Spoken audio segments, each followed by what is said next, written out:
Kavya TV ప్రేక్షకులకి నమస్కారం. ఈరోజు ఒక ముఖ్యమైన వ్యక్తిని మన కావ్య టీవీకి పరిచయం చేస్తున్నాను. ఆయన పేరు ఎస్విడిపి ప్రభాకర్. ఆయన వృత్తి పాస్టర్, కానీ అందుగలడు ఇందు లేడు అన్నట్టు అన్నిలోని ఆయన హస్తం లేదే ఏ కార్యక్రమాలు ఈ భీమిలి నియోజకవర్గంలో జరగవు. పొలిటికల్ అవనండి, నాన్ పొలిటికల్ అవని ఎక్కడైనా సరే ఆయన కనిపిస్తారు. కనుక అలాంటి వ్యక్తితో ఒకసారి మన కావ్య టీవీకి పరిచయం చేయాలని మేము ముందుకు వచ్చాం. నమస్కారం సార్. నమస్తే సార్. ప్రభాకర్ గారు నమస్కారం. చాలా రోజుల తర్వాత మళ్ళీ మనం ఇలాగా కలుసుకోవడం జరిగింది. అవును సార్, చాలా సంతోషం. కొన్ని మనసులోని మాటలు మేము అడగాలనుకుంటున్నాం. తప్పకుండా అడగమంటారా? తప్పకుండా సార్. మీరు క్రైస్తవులు అంటున్నారు కదా, అంటే ఈ క్రైస్తవంలోకి ఎన్నాళ్ళు మీరు వచ్చారా? మీ తండ్రి గారి నుంచి ఉన్నారా? మా పూర్వీకుల నుంచి మేము ఉన్నామండి. మా మమ్మీ గారు కానీ మా తాతయ్య గారు, అమ్మ తరపున కానీ నాన్నగారి తరపు నుంచి కానీ ముందు నుంచి. నాన్నగారు పాస్ట్ కదా? నాన్నగారు ఉద్యోగం చేస్తూ దేవుని సేవ చేసేటువంటి వారు. ఉద్యోగం చేస్తూ దేవుని సేవ చేస్తుండేవారు. ఇప్పుడు ఉన్నారు సార్? నాన్నగారు కాలం చేసి 5 సంవత్సరాలు అయిపోయింది. ఇప్పుడు ఈ ఎంత ఎవరు నడిపిస్తారు? మీరే? ప్రస్తుతం నేనే చూసుకుంటున్నానండి. 2014-15 అప్పటి నుంచి నేనే చూసుకుంటున్నాను. మీ ఎడ్యుకేషన్ యొక్క పరిస్థితులు ఏ విధంగా ఉండేది? ఎడ్యుకేషన్ అంటే నేను సెక్యులర్ లో డిగ్రీ చేశాను.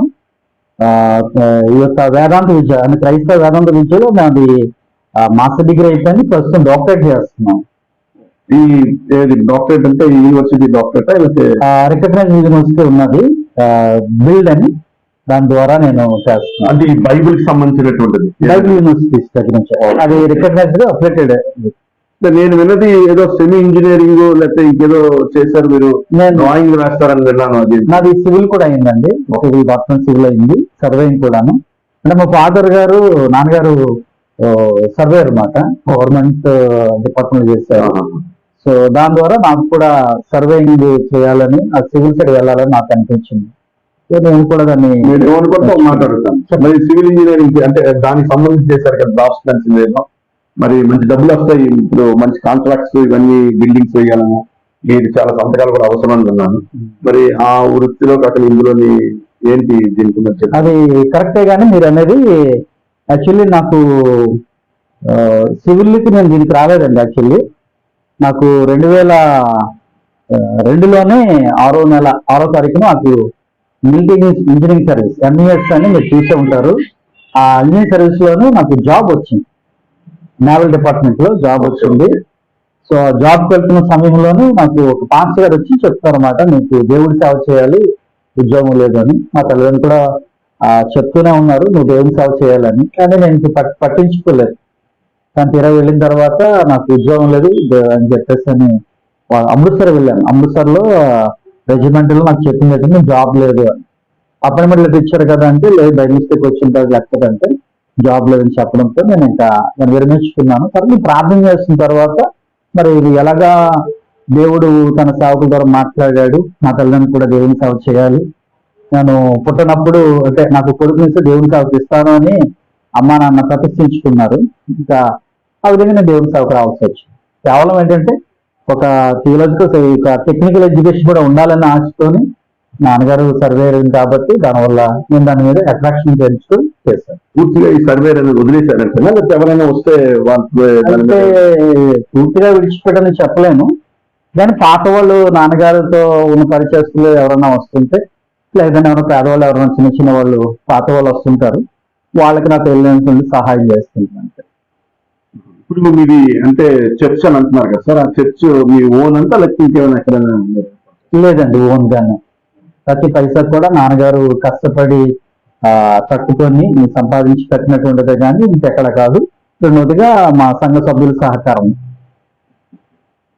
మీకు యూత్ చాలా ఉంటారు కదా, వెళ్తూ ఉంటారా? బయట యూత్ మీటింగ్ కానీ నెక్స్ట్ ప్రేయర్స్ వాటికి వెళ్తుంటాను. కొంచెం మోటివేషనల్ స్పీకర్ కూడా పిలుస్తూ ఉంటాను. మరి ఇంత బిజీలో కూడా మీరు అదర్ యాక్టివిటీస్ చాలా మీటింగ్స్ లోని తర్వాత యాక్టివ్ పార్ట్ తీసుకుంటూ గత రాజకీయాల్లో కూడా, తర్వాత ఈ ఆల్ ఇండియా క్రిస్టియన్ కౌన్సిల్ లో కూడా మీరు పనిచేశారని విన్నాను.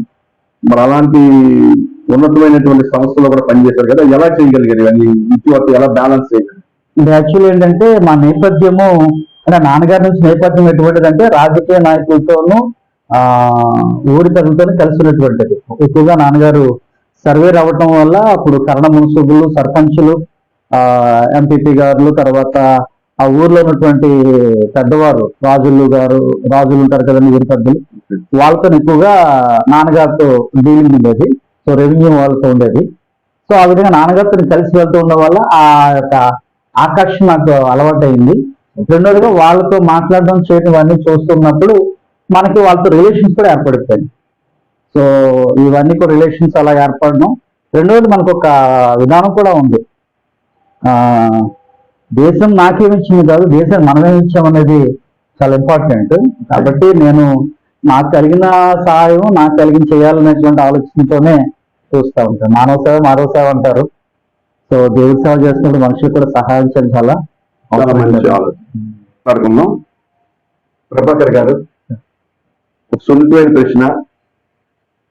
మీరు క్రైస్తవ ఇవి చేస్తున్నారు కదా విలేజ్లోకి, మరి మీకు వ్యతిరేకాలు, మీ మీద తిరుగుబాట్లు జరిగాయండి. ఇప్పుడు అవి ఎందుకు చేస్తున్నాం అనేది ఫస్ట్ అర్థం చేసుకోవాలి. మేము ఏదో ద్వేషంతో చేస్తున్నామని చాలా మందికి ఒక అభిప్రాయం ఉంటుంది. మా దేవుడు గొప్పనో, మా మతం గొప్పనో, లేకపోతే ఈ అభిప్రాయాలు తీసేయాలి. మొదటిగా మేము వాళ్ళు ప్రేమించి చేస్తున్నాం. రెండవది దేవుడు మాకు చెప్పిన ఆజ్ఞను పాటించేస్తాం. హాస్టల్ అనేటప్పటికీ చాలా మందికి అభిప్రాయం ఏంటంటే డాలర్లు వచ్చేస్తే, డబ్బులు వచ్చేస్తే ఎక్కడి నుంచి అని ఎవరో తెలుసుకురారు. అది ఈ యొక్క క్రైస్తవుల మీద మోపేటువంటి పెద్ద అపనింద. వచ్చేస్తుందని అప్పుడు వచ్చినప్పుడు మీరే పెట్టుకోవచ్చుగా, మీకు వస్తాయి ఆ చేయరు దాన్ని చెప్పుకుంటారు. అయితే ఈ కోవిడ్ టైంలో చాలా మంది పేదవాళ్ళు చనిపోవడంతో పేద సేవకులు, దేవుడు నమ్ముకుని బతికేటువంటి వాళ్ళు ఎక్కడికి వెళ్ళడానికి లేదు. కోవిడ్ టైంలో, లాక్డౌన్ టైంలో, ఆ టైంలో చనిపోయినప్పుడు చాలా ఇబ్బందులు పడ్డారు. ఆ సమయంలో మనం చాలా మంది కోల్పోయాం, ఆప్తులను కోల్పోయాం. అది ప్రపంచవ్యాప్తంగా జరిగింది. అయితే ఆ టైంలో చనిపోయిన వాళ్ళకి ఏదైనా సాయం చేయాలనే ఉద్దేశంతో డిసెన్ వెల్ఫేర్ క్లబ్ అనేది ఒక 4 స్నేహితులతో కలిసి ప్రారంభించడం జరిగింది. మాకు కలిగిన సాయం మా అభిప్రాయాలతో ఏకీభవించిన వాళ్ళతో కలిసి మేము ముందుకు వెళ్ళడం జరిగింది. దాదాపుగా మేము కోవిడ్ లో తర్వాత చనిపోయిన వాళ్ళకి మాత్రమే సాయం చేయగలిగాం. ఒక 4 సాయం చేశాము. విజయనగరం లెపర్సీ కాలనీలో కూడా ఒక 69 మందికి వెళ్ళి వాళ్ళకి రేషన్ ఇవ్వడం జరిగింది. తర్వాత ఇక్కడ మన దగ్గరలోనే ఒక ఆయన సువార్త చేస్తూ ఉన్నారు. ఆయన రిక్షా వేసుకునేవారు. దేవుని నమ్ముకున్న తర్వాత ప్రభుని నమ్ముకుంటే సువార్త చేసే అంశానికి కుటుంబాన్ని ఆశ్రయించడం జరిగింది. అలాగే ఇక్కడ నర్సీపట్నం రోడ్డు దగ్గర ఆయనకి యాక్సిడెంట్ జరిగింది. బాబు యాక్సిడెంట్ చనిపోయాడు. చాలా బెడ్ మీద ఉన్నారు. వాళ్ళకి సాయం చేయడం జరిగింది. మాకు తోచినంత లయన్స్ క్లబ్ వాళ్ళంతా పెద్ద స్థితిలో మాకు లేదు, కానీ మాకు కలిగిన సాయం ఈ సంవత్సరం ఏర్పాటు చేశారా, లేకపోతే ఇంకేమైనా పబ్లిక్ ఏర్పాటు చేయాలి, ఇంకేమైనా చేయాలి? యాక్చువల్లీ మీరు అన్నది కరెక్ట్, బాగుంది.